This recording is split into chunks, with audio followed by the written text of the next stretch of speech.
this is me ignoring that human beings need sleep to function. So who wants to hear about my reading month? Hi everyone, my name is Khushi and welcome back to my channel. Please do subscribe and join the family if you like bookish content, because that is what we do here. I'm just gonna dive right in. We're talking about my August reading month. We are doing my August wrap up today. And since we're starting the whole thing with, honesty and stuff, August was not a good reading month at all. It was quite average. I was in a massive slump, and even the books I read weren't really that great. I had like one good book, and then everything else was pretty much average. I've been traveling, but at the same time, I don't have school, so I should be reading more technically, but that has not happened because girly over here wants to do nothing but watch anime all day. And if I were to give you an anime update, now see, it's been a 5-star month. I have watched some wonderful animes like Skip Beat, a rewatch of Yona of the Dawn, and I'm also watching Komi-Con Communicate right now, and it is so cute. It is so cute. I'm so happy. So anime-wise, my month has been very good. Reading-wise, I have done 6 books this month, and I'm quickly gonna talk you through all of them. So the first book I read this month was The Queen of Nothing by Holly Black, and this is the final book, the 3rd book in the Folk of the Air trilogy. I think there are only 3 books. I don't think there's anything more in this series or for this story. But yes, I gave this book 3 stars because Queen of Nothing made me feel nothing. Did you see how smart I was there? I'll tell you what happened, yeah. The whole problem was that this book made me feel nothing. Don't get me wrong. I loved the action in this book. I loved the things that were taking place. I loved that so much was happening. It kept me very engaged. The Jude and Maddox face-off, the Jude and Carden riddle situation in the beginning. Grima Mogg. My favorite character in this book. Grima Mogg was my favorite character in this book. I'm sorry, just too cool, and I love it. I love that she's a red cap, and I love how Jude and Grima Mogg met and how their relationship progressed from there. So overall, the contents of this book, very fun. Problem is, it just happened all too fast, and the book was wrapped up so quickly and so conveniently that I didn't really have the time or space to feel anything about the things happening. It felt rushed, and I mean, look at how thin this book is compared to the other 2. Come on. Especially with everything that happens in this book. It's just a little frustrating. Another thing is Carden.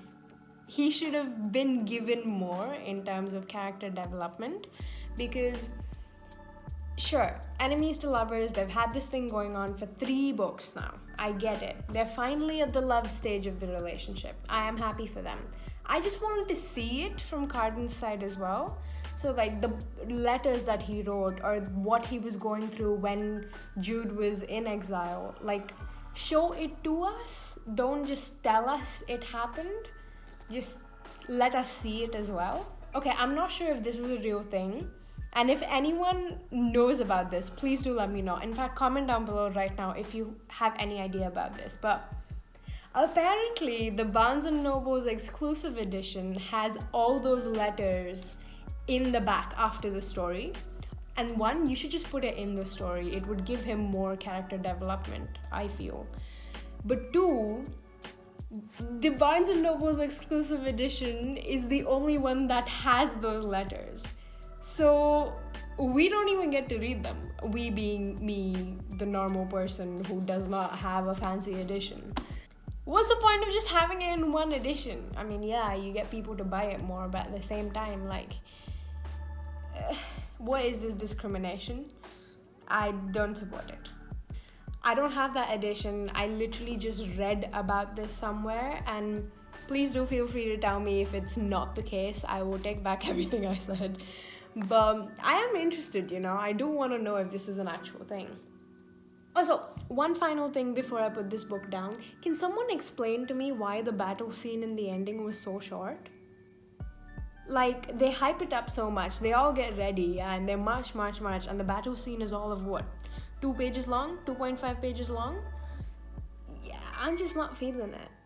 That is not what I want from a fantasy book. I'm sorry. If you're gonna give me battle, then give me battle. The next book I read this month was Rebel Skies, which is also one of the books on my most anticipated reads of this year, the list that I made earlier on this year. I will link it somewhere up there if you do want to read it. To be fair, I haven't gotten into that list much. But I got Rebel Skies, I read it, and I gave it 3 stars. So this is a book based on Asian culture and explores themes of empire slavery and freedom. And look, origami, but as a superpower. I was sold, and I loved the concept, and that is why this book even made it onto my anticipated reads list. Okay, and look, I really loved the world. I think it was built quite well. I think there are some really strong foundational pieces in there, and I was really enjoying it. In fact, the story became juicy like immediately within the first chapter, and I love that. Don't waste my time. The character motivations, the ship, the crew, I was here for all of it. Problem is, when I got to the end of this book, I was just kind of indifferent. It just didn't hit the way I thought it would. This might be a very personal thing, just like what I prefer in my stories. So for me, I think the reason I got indifferent towards the end was because in the story, there's clearly something up with the MC's past that she can't remember. Like, there's something up.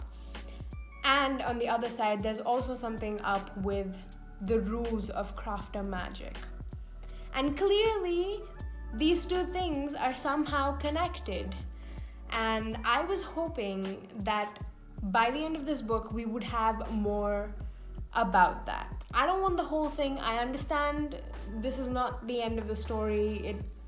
It's obviously gonna have a sequel, but we didn't get that. The story was basically, I'm gonna give you a couple of hints. Interesting. Do you think that's interesting? And then left us there.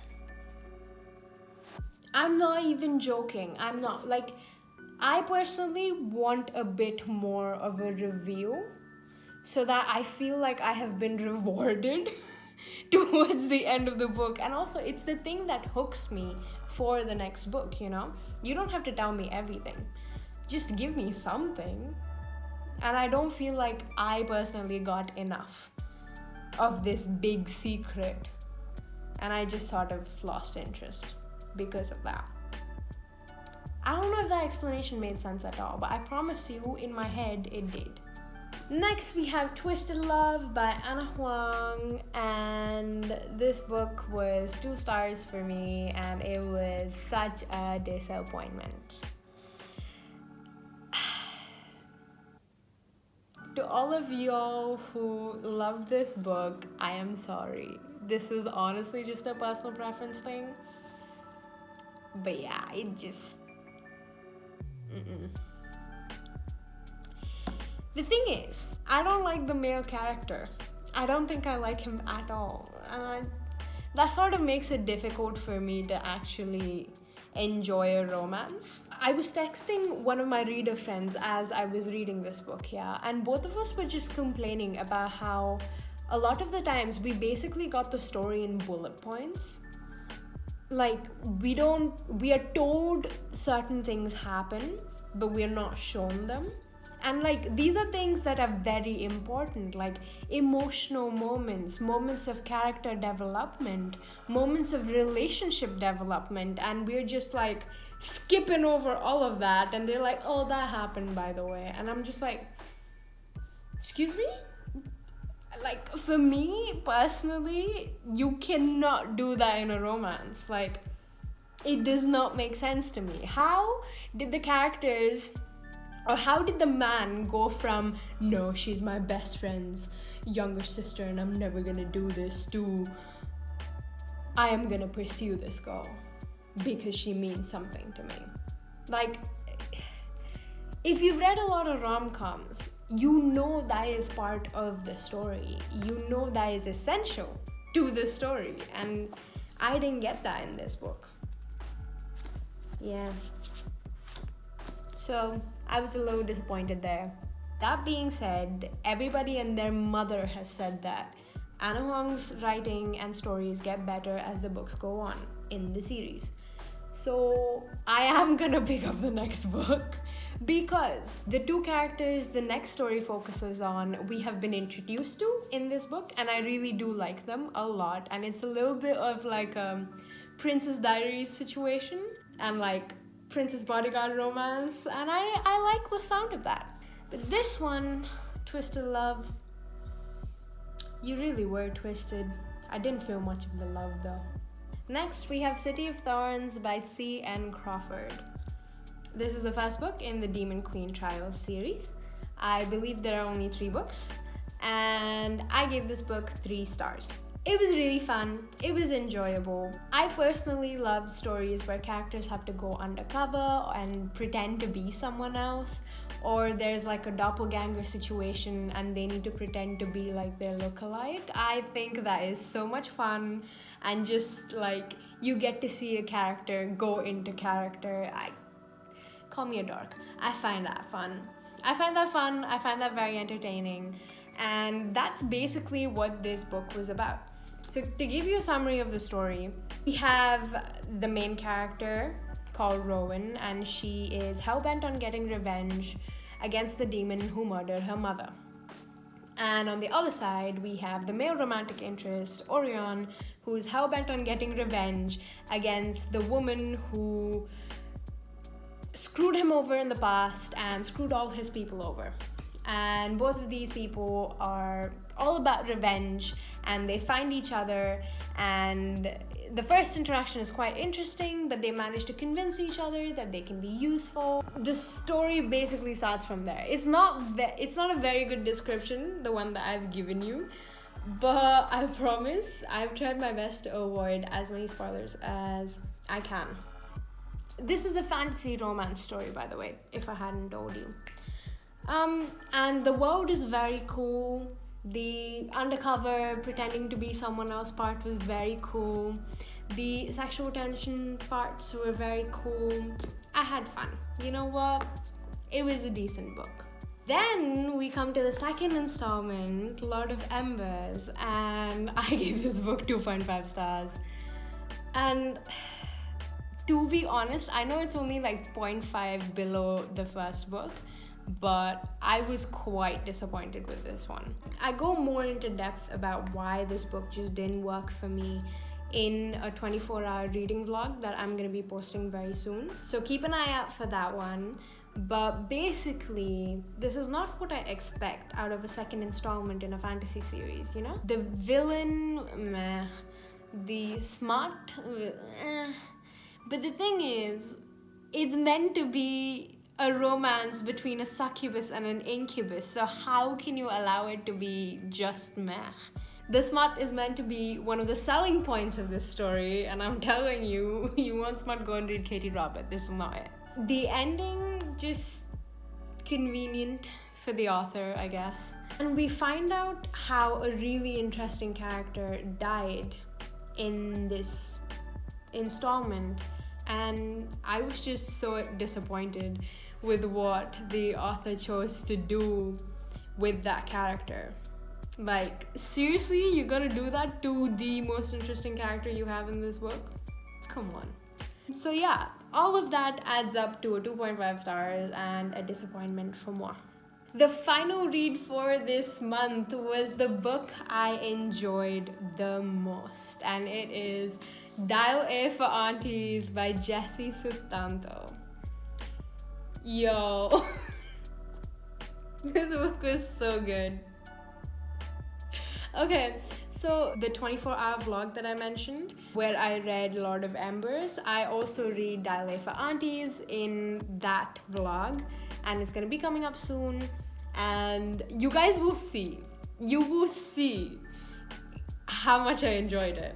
Because I did. I gave this book 4 stars. It was just so entertaining and hilarious. I was thoroughly entertained, and I really needed that kind of energy in my life, and the book gave it to me. So for those of you who don't know what the story is about, we have Medi, who is from a Chinese Indonesian family. She lives with her family. It's a very close family. It's her mother and 3 of her aunts. And her mother sort of sets her up on this blind date, and she goes for this blind date and accidentally ends up killing the person. And that is where our story starts. How she and her aunties deal with this dead body, especially when they are catering and helping at a wedding as part of their family business the very next day. It is so good.